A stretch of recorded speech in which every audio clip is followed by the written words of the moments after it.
самых известных раввинов нашего времени Манис Фридман в прямом эфире отвечает на вопросы наших слушателей. Вы услышите мнение самой мудрой книги человечества – Библии, о самых сложных проблемах, стоящих перед современным миром. Присылайте ваши вопросы заранее на наш имейл info@rusa.fm или во время передачи по СМС 347 460 08 77.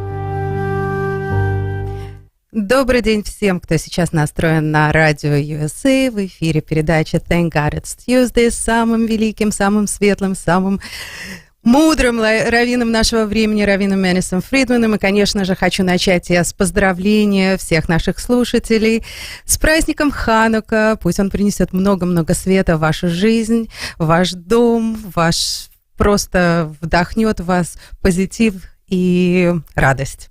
Вот с этим мы начинаем нашу передачу. И, конечно же, разговор тоже пойдет о Хануке, потому что Ханука должна приносить свет в наш мир.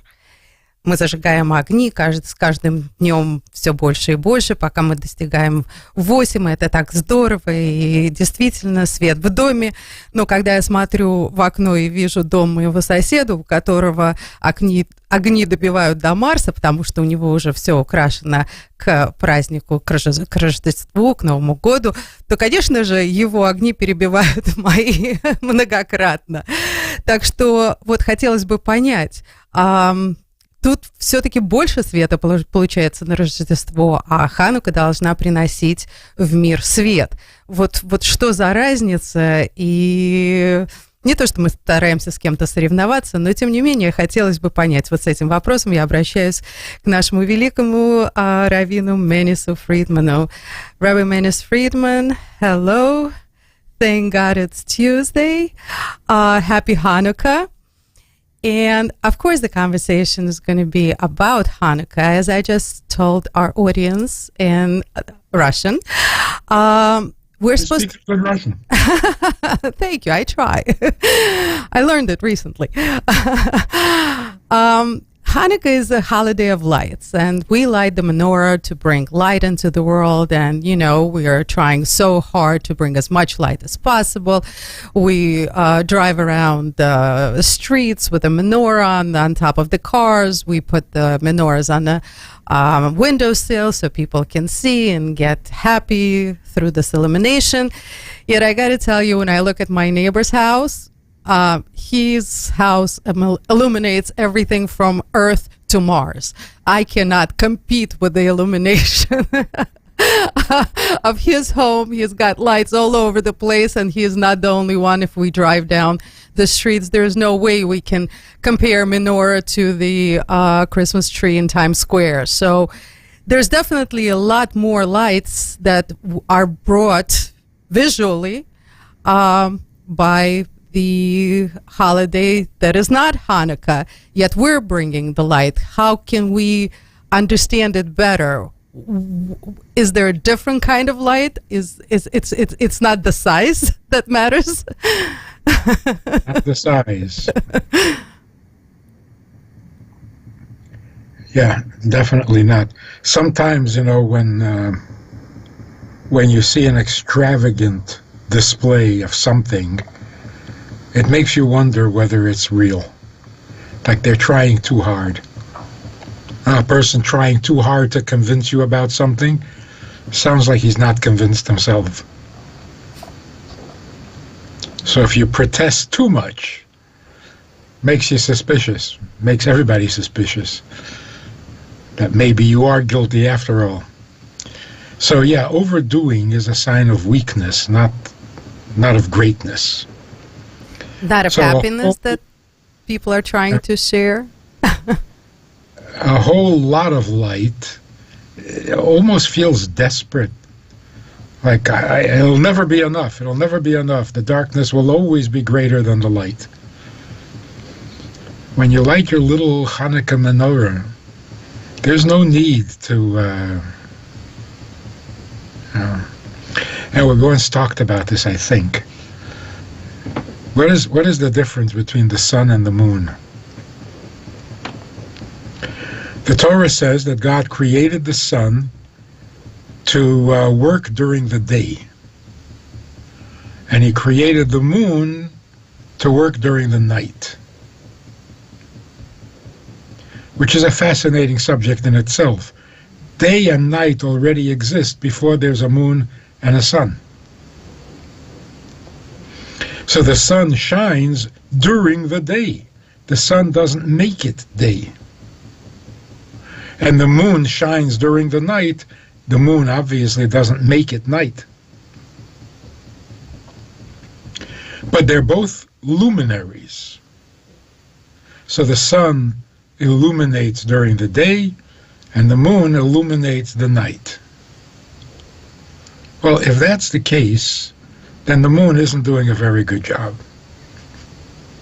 First of all, it keeps disappearing. Like, who can do that on their job? You disappear for a few days every month, you get fired immediately. And secondly, even when it is full, it's still dark. It's night. Not as dark as it would be without the moon, but to say that the moon illuminates the night? Schwach. How do you say that in Russian? About the same. Very little, very little. The idea of it is this. The sun shines during the day. It's not there to make the day. It's there to illuminate the day, which means to help you appreciate daytime.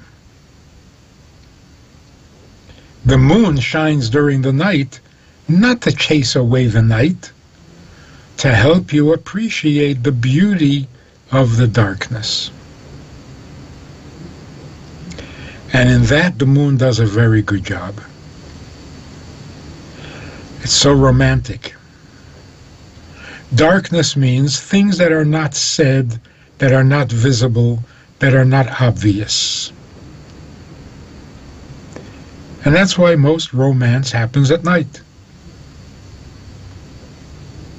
It's a time for expressing feelings that words and vision can't. It goes beyond what you can see and beyond what you can say. So the moon, or the sun, is considered masculine. And the moon is considered feminine. Because women are much better at the unspoken, at the subtle. If you have to say it, not so good. If it needs words, then it's already compromised. If it's what you see with your eyes, then you're not seeing deep enough. Those things that the eye does not see and the words can't express, the moon illuminates and shows us the beauty of what is hidden. Instead of thinking that hidden is a failure or a curse, that night is scary, the moon shows you, no, dark is beautiful. Silent says so much. It's like the sounds of silence. That's the moon. The beauty of the night.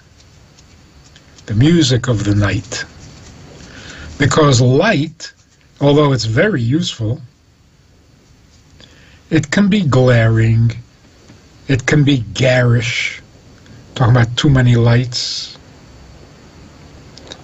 It becomes a little offensive after a while, because it's so unromantic, it's so blatant, it's so glaring, it's in your face, which sometimes is perfect. That's exactly what I need. When I'm driving, darkness and romance is not what I need. I need to see the road, and I need to see what's happening in front of me. But there are times when seeing is not helpful. It cheapens. It actually destroys. Because you see something and it's exciting, and you see it again, it's not as exciting. And the third, fourth, fifth time, it's becoming kind of dull and boring. And 10, 11 times, it's becoming distasteful. Enough already. So, the little candle that shines during the night has a special meaning and a special feeling, and it's not meant to chase away the night. You don't have to have so many bulbs that you don't even realize that it is nighttime. That is not the purpose of the candle.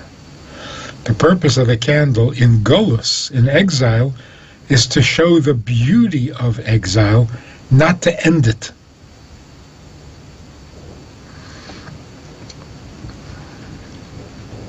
So it's more like wisdom than brilliance. There are brilliant people who have no wisdom. Rabbi Friedman, you said the beauty of exile. Is there a beauty to exile? Yeah. Then what are we not seeing? Because we're praying for exile to end. That's the beauty of it. The beauty of the exile is that it increases your appetite for closeness. Come on, that's romantic, right? The appetite for closeness. Golus makes us want closeness to God. In the times of the temple, the Beit HaMikdash, people got a little too familiar. You have a problem? Yeah, no problem. We'll go to Yerushalayim, we'll run to the Beit HaMikdash, we'll bring a sacrifice, a little goat, and everything will be great. The closeness was lost. The romance was lost. It became too technical. Oh, you think you did a sin and you want to be forgiven? No problem, bring a goat. Bring a goat? That's closeness? If you feel the closeness and you express it in a meal, a goat, a lamb chop, or whatever, then it means something. But if there's no closeness, what is a goat?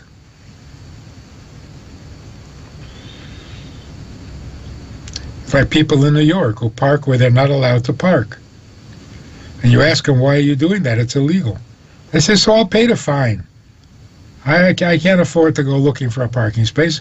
It's more convenient and more financially responsible to pay the fine. So you're paying the fine, you're following the rules, but you don't follow rules. The rules don't mean anything to you. So that is the beauty of exile. When we're far from God, we get homesick. Homesick is beautiful. So why is it getting worse now? Because obviously everybody's feeling it more and more, this pain of exile. Why is this happening to us now, especially? Well, in homesickness, there are two sides. There's the fact that you're not home, and that hurts. But then there's the longing to be home, which is beautiful, which feels warm, alive. We're now at that crossroad. We're feeling very much the distance, how far the world is from the truth. Not just us. The world is so far from truth. And that makes us yearn for the truth more. So, which is more intense? The feeling of what's missing or the warmth of the thought of going home. Until recently, the feeling of what was missing was the stronger feeling. And so we were very responsible, blaming ourselves, complaining about how long it's been.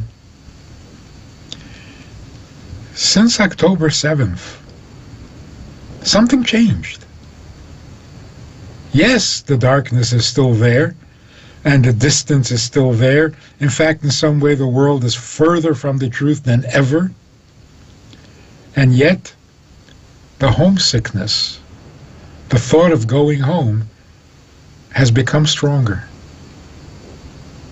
Jews are dancing in the streets, everywhere. Every time Jews get together these days, they end up dancing. Not sitting on the ground with ash on their head. And there's plenty of reason for that. We have plenty of reason to grieve and mourn and complain and kvetch. Plenty of reason. Legitimate reason. And yet, look what's going on.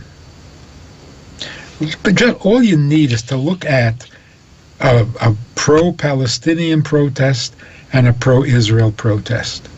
Just look at the difference. It's unbelievable. One is angry, vile, threatening, hateful. And the other one? Dancing, singing. Life is great. Being a Jew is great. Am Yisrael Chai. Are we a little out of our mind or something?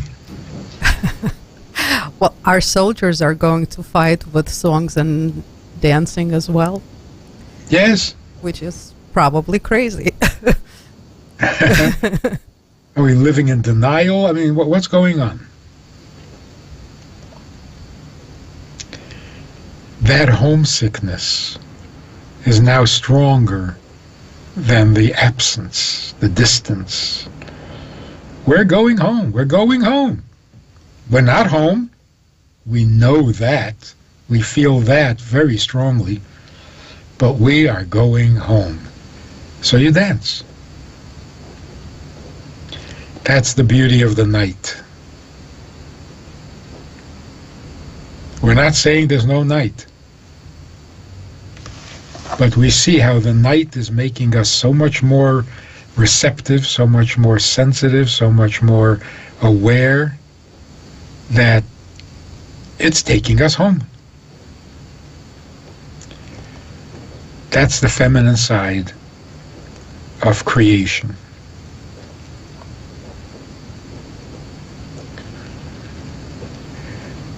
That's Mashiach. So I guess Mashiach is a feminine response. What is unique about the feminine response? In the masculine world, unless something is wrong and needs fixing, there's nothing to get excited about. When a man asks another man, "How's everything?" and he says, "Fine," that's it, the end of the conversation. Everything's fine? Everything? Okay, then there's nothing to talk about. The feminine reaction is, everything is fine? That is so good. That is so exciting. To a man, it's like, oh, so then what is there to do? Don't tell me everything's fine. That's boring. When Mashiach comes, everything will be fine. Men are not going to know what to do. That's it? Everything's fine? How about tomorrow? Will there be some problems tomorrow? No. How about next week? No. Oh my God, then what are we doing? There's nothing left to do.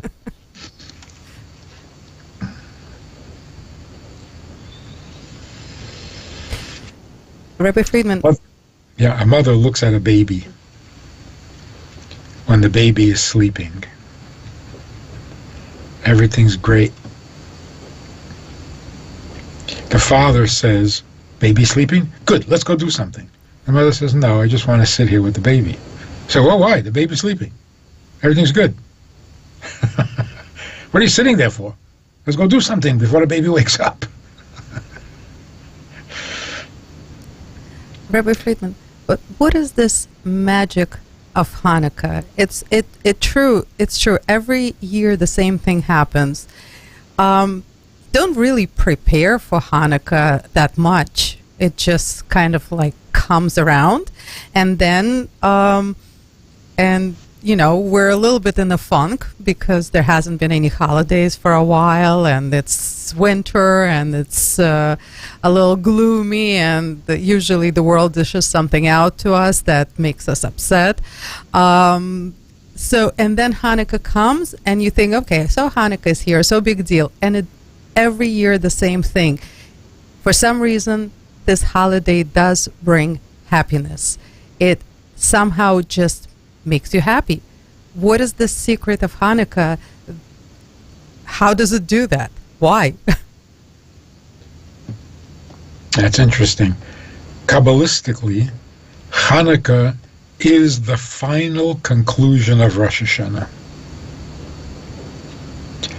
I mean, we all know that Rosh Hashanah is just the beginning. Then comes Yom Kippur, and then comes Sukkot, and then comes Simchas Torah.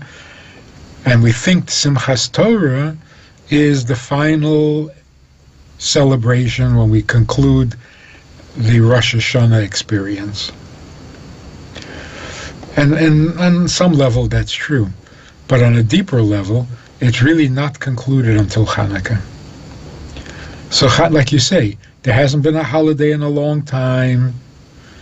Rosh Hashanah is, a distant memory. Simchas Torah, we've settled down and it feels empty and cold. And then Hanukkah comes and says, no. Now, let's finish what we started on Rosh Hashanah. So 50 years ago, it took months until Hanukkah to get over Yom Kippur. So that year, Yom Kippur didn't end until Hanukkah. And until Hanukkah, we were in a very Yom Kippur mood. This year, since the holidays don't end until Hanukkah, we've been Simchas Torah since the attack on Simchas Torah. So it's not just Hanukkah, it's Hanukkah on top of all the holidays that came before. So it does have that power. But to be really historically correct, Hanukkah wasn't much when I was growing up. The Rebbe turned it into a massive holiday. He revived it. He pumped life into it. He enlarged the menorah like 600%. The Rebbe reclaimed or reinvented Hanukkah. And now Hanukkah is a major holiday, not just a substitute for Christmas. Rabbi Friedman, but every holiday we find something that connects us to the holiday. Hanukkah for a lot of people is just basically lighting the menorah. Not for everybody it's the same way, just little candles here, there, a few presents, few latkes, some donuts, and we're done. But can you tell us how to connect to Hanukkah? What is the best way to connect to the holiday of Hanukkah, to understand the greatness of this holiday, to really really feel it, not towards the middle or somewhere once it's already starts, but how to anticipate it, how to really get this very special, exciting feeling about this holiday, because it's sort of like I don't want to say it creeps up, but it kind of just comes around. Well, a part of the reason that it doesn't feel like a real holiday is because we're allowed to go to work. We're not taking off from work like we do on Pesach or Sukkot or certainly Yom Kippur or Rosh Hashanah. So it feels like a weekday with a candle added or an oily latke. So it doesn't feel like a real holy day. It's just that on this weekday we have a special mitzvah of lighting the menorah. But essentially it's a weekday. The Rebbe explains that when a holy day can happen and you don't have to dress differently and you don't have to take off from work and you're allowed to do the same things you did the day before and the day after, what kind of holiness is that? So it might appear that it's a lesser holiness. Hanukkah is not as holy as Yom Kippur. That seems pretty obvious. But if Hanukkah is the conclusion of Yom Kippur, then it must be higher. Because conclusion means one step further, not backwards. So if you can experience holiness in your weekday clothes and in your weekday activity, that is a greater holiness than the one that prevents you or forbids you from doing natural things. Well, let's put it in different words. Every holiday is a miracle. During a holiday, we are aware of things that you don't see, that you can't do physically. In other words, there's a huge gap between the weekday and the holy. There's a huge gap between the natural and the miraculous. The miraculous is holy, natural is ordinary. We need to celebrate the holy and the supernatural, because if not, we'll forget. And we'll start to think that the natural is the only reality. So having holidays is a reminder that nature is not the truth.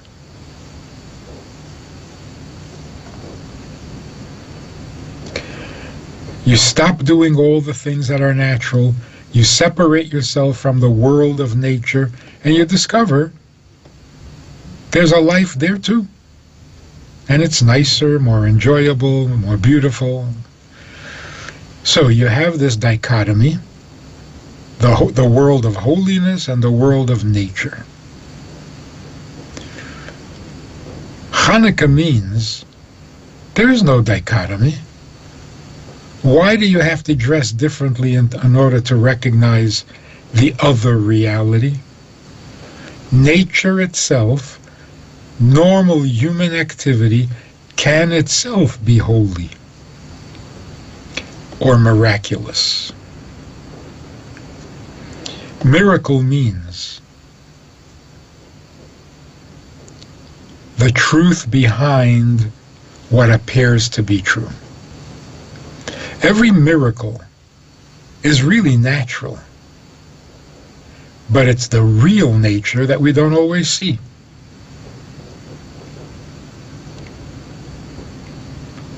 The Greeks came and attacked the Jews who were not militant, who didn't have a standing army ready to fight, because we were busy lighting candles in a Beis Hamikdash. We were being spiritual. And they came along and they attacked, and they were far more experienced, and they were much greater in number, and they had all the great heavy-duty ammunition like war elephants, And who was fighting against them? Who was standing up to them? A handful of holy people. Most Jews were not against the Greeks. They had been Hellenized. They liked the Greek culture. They weren't fighting it. So you couldn't turn to them to join the army. So it was just the Maccabees. The Maccabees won. Oh, that's a miracle. Yeah, it is. If you're looking from the point of nature. If you're a naturalist, whatever that means, if you live in nature and you see a small group of people win a war against a huge army, you have to say this is miraculous. But what's right and what is true? People who worship God in the temple, or people who want to bring pigs into the temple and desecrate it, make a mockery of it? Obviously, the truth is with the people who know how to serve God in a Beis Hamikdash. So that those who know how to serve God are victorious over those who don't. Why is that a miracle? That's the way it should be. That's the truth. So every miracle is really the way things ought to be. Not extra special. That's the way it ought to be. And the question is, why isn't it always like that? So which one is more natural? Nature or the supernatural? The supernatural is more natural. So every time we see a miracle, we are discovering the true nature, because the nature that we're familiar with is not the real nature. Just like if you look at a piece of wood, you think, oh, that's natural, that's wood. But then you put it under a microscope. That doesn't look like wood at all. It looks like air. There's more empty space than there is wood in the wood. So which one is the true nature of wood? The one you see every day with your eyes, or the one you see under a microscope?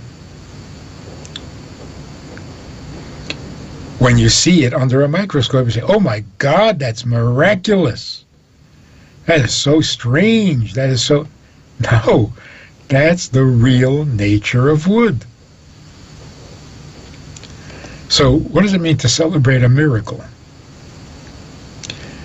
To celebrate a miracle means you're seeing the real truth of nature itself. So why do you have to dress differently? Why do you have to eat different foods? Why do you have to stay home from work? Do whatever you're doing, but look through the microscope.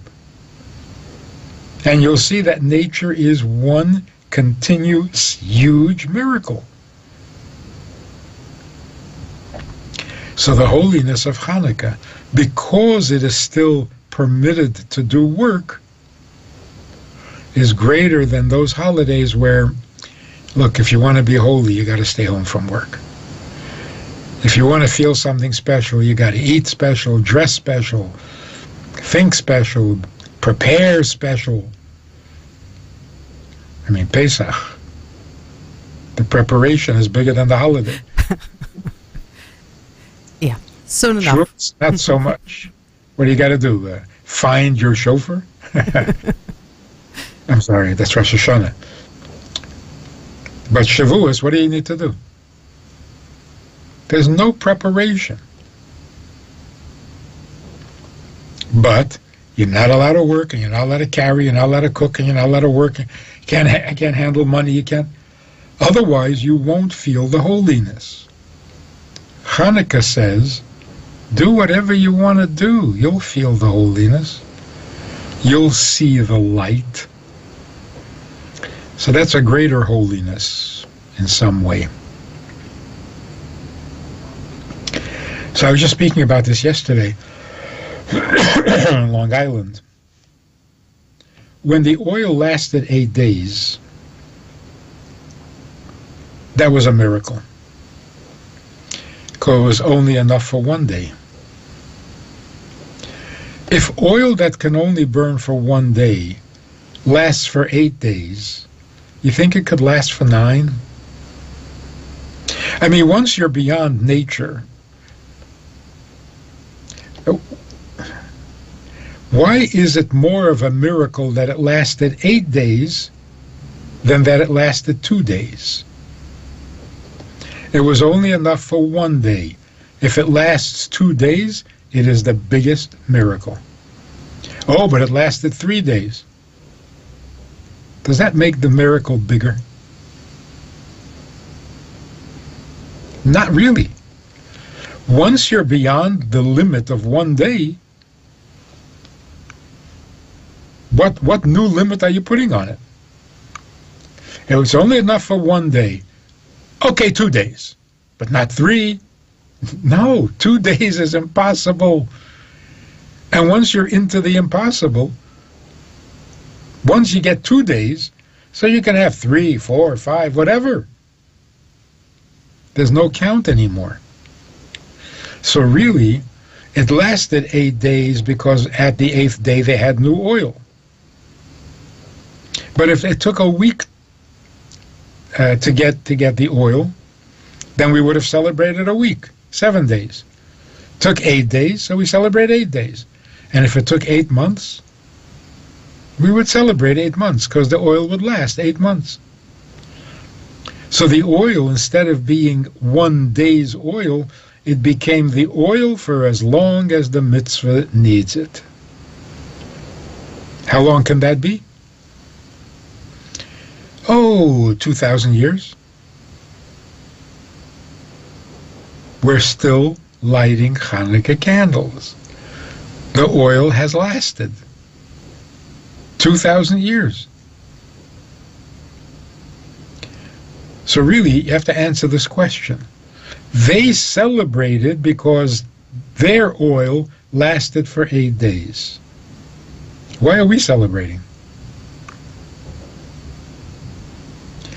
But you can say, we're celebrating coming out of Egypt, because like it says in the Haggadah, if God hadn't taken our forefathers out of Egypt, we would still be there.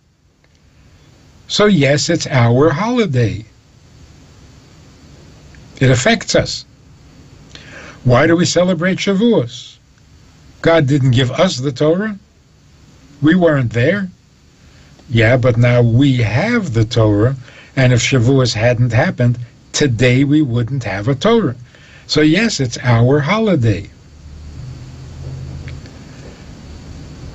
So if we're celebrating the Greeks couldn't destroy Judaism, oh, that's good for us. That's why we still have Judaism. But we're not celebrating the victory over the Greeks. We're celebrating the oil. Well, what benefit do we have that their oil lasted 8 days? How does that affect us? So that their oil lasted 8 days, good for them. What am I celebrating? I'm celebrating because their oil lasted? What? That's doesn't make sense. If we're celebrating, it must mean that we're affected. How are we affected by their 8-day miracle? So it must mean the 8 day is just a technicality. We were lifted above nature, and we still are. So that miracle put us in a new place. 8 days, 10 days, 1,000 years, 2,000 years, that's not the issue. The issue is we broke out of the limits of nature. And since then, our survival has been one continuous miracle. Not only our physical survival, our spiritual survival. Years ago, we put a sukkah on Sukkot. We put a sukkah in downtown Minneapolis on the mall, shopping mall, outdoor shopping mall. We put up this big sukkah, and to seat 40. And it was the centennial. It was 1976. And everyone was so conscious of their age. Right? Every business since 1902, since 1846, everybody was celebrating their age. So we put up a sign saying 3,300 and some years. The non-Jews who walked in, and they said, "You've been doing this for 3,300 years?" Mm-hmm. Wow. Wow. That you're still alive? Okay, that's pretty miraculous. But you're still doing what you used to do? And knowing our history, there's no way that can possibly be maintained. Thrown from country to country, almost destroyed once and again, and you haven't forgotten who you are and how you do things and what you do, and you're still doing it? That's Hanukkah. Rabbi Friedman, I gotta also say something. If people are not watching our program, which they can, of course, through many different channels, and I certainly recommend everybody to check it out on Facebook and YouTube. I want to say that as we've been speaking, the light has taken over your face completely. Yes. Yeah, the sun is creeping up. But I don't believe in any kind of coincidences, like we never do. And we're speaking about Hanukkah for the past 45 minutes. And as we speak, the light just takes over and over and over. And I'm getting sunburned here on this side. so we're getting a miracle of Hanukkah right here during our program. And also, there's no coincidence that my favorite day, my favorite program, thank God it's Tuesday. It's called because it's on Tuesday. Also falls on the 5th candle of Hanukkah, which is the most, considered to be one of the most special candles that has a lot of meaning to it. And Rabbi Friedman, thank you so much. Thank you for the wisdom. Not yet.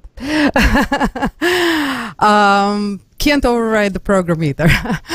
Rabbi Friedman, thank you so much. You gave us so many absolutely interesting insights that I was not able to research or read anywhere, and I think they are just phenomenal and inspiring, and I think something that really elevates us and takes us to the next level. Thank you so much. You are doing it to us every single thank God it's Tuesday, and everything that you do on your YouTube channel and your lectures and on itsgoodtoknow.org is amazing. And all the work that Beis Hana does, which I am a part of every single day, is absolutely incredible.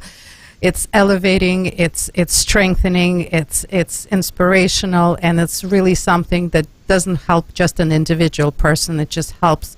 Whatever we get, we spread it around, and that's, I think, the whole idea of where we're at this stage of life. So thank you so much. Thank you for everything that you do for all of us. Thank you for making it possible. Thank you, Rabbi Friedman, and happy Hanukkah. To you too. Thank you. И, конечно же, всем, кто нас слушал, большое спасибо. Спасибо, что вас интересует то, что мы здесь делаем, и мы это видим по количеству просмотров, прослушиваний. Спасибо вам огромное, спасибо, что вы присоединяетесь к нам для того, чтобы распространить свет, улучшить этот мир и сделать его намного добрее. Вот с этими словами я, Аня Пекерман, передача Thank God It's Tuesday, прощается со всеми до следующей недели. Еще раз, конечно же, желаем всем очень-очень счастливой, доброй, светлой Хануки.